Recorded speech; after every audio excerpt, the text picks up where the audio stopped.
tere! Sa vaatad seeria esimest videot, kus ma annan ülevaate produktiivsuse raamatutest ja just nendest, mis minu elu on kõige rohkem mõjutanud. Kokku oleme me produktiivsusklubi meeskonnaga lugenud umbes 150 produktiivsuse teemalist raamatut. Mõned on väga head, teised, kuidas nüüd öelda, las ta jääda. Ja mõni raamat on ellu jätnud kohe sellise erilisema muutuse, mis tagasi vaadates tekitab kuidagi sellise tänutunde. Ja selles seerias ma võtangi ette need raamatud ja jagan esiteks, millest see raamat suures pildis räägib.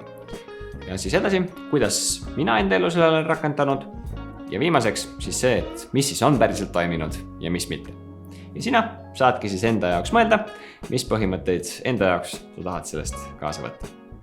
Esimene raamat, trummipõrin, on Michael Hyatt'i raamat Your Best Year Ever. Ehk siis eesti keeles sinu parim aasta. Raamat räägib sellest siis, et kuidas seada endale aastaks eesmärke. Ma ütlen ausalt, kui ma esimest korda selle raamatu läbi kuulasin, siis ma mõtlesin, et suht mõttetu raamat. Kõike seda ma esiteks juba tean ja jättis ka natuke sellise ameerikaliku ja mitte liiga teaduspõhise mulje.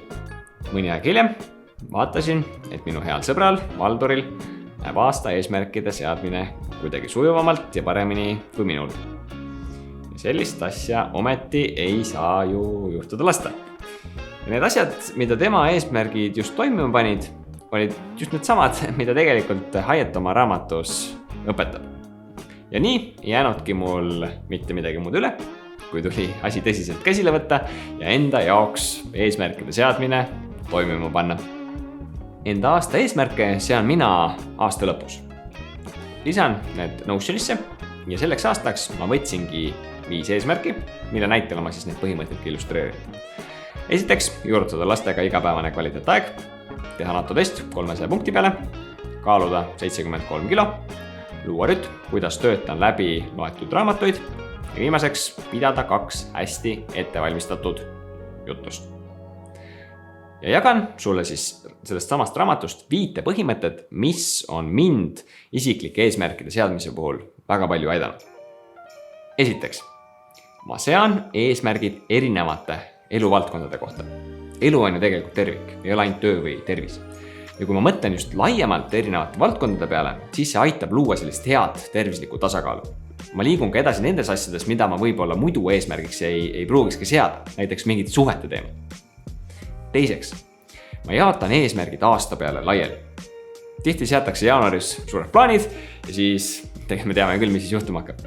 Kui aga alustad ühe väikse asjaga ning siis mõne aja pärast võtad uued sihid käsile, siis on alati uus ja huvitav ning lõpptähtajad ka ei kuhju sinna aasta lõppu. Kui aus olla, siis ma pole päris 100% selles põhimõttes õnnestunud. Hakkavad need küll erinevatel aegadel, aga millegi pärast mõne aja pärast puusin ikka kõigega korraga. Kolmandaks, sea eesmärgid ebamugavuse tsooni. Hyatt illustreerib hästi, et eesmärkide puhul on 3 skaala. Vastavalt siis sellele, kui raske seda eesmärki saavutada on. Esiteks mugavustsoon, teiseks ebamugavustsoon ja kolmandaks ulmeline tsoon. Eesmärgi puhul tasub siis jälgida, et sa jääks sinna keskmisesse ega ebamugavustsooni. Nii püsid motiveeritud, aga samas ka pingutad. 4. Defineeri eesmärgi lõpptulemus. Mõni eesmärk on üheselt mõistetav, nagu näiteks kaalu eesmärk. Samas näiteks luua rütm, kuidas töötan läbi loetud raamatuid, jääb pigem ebaselgeks.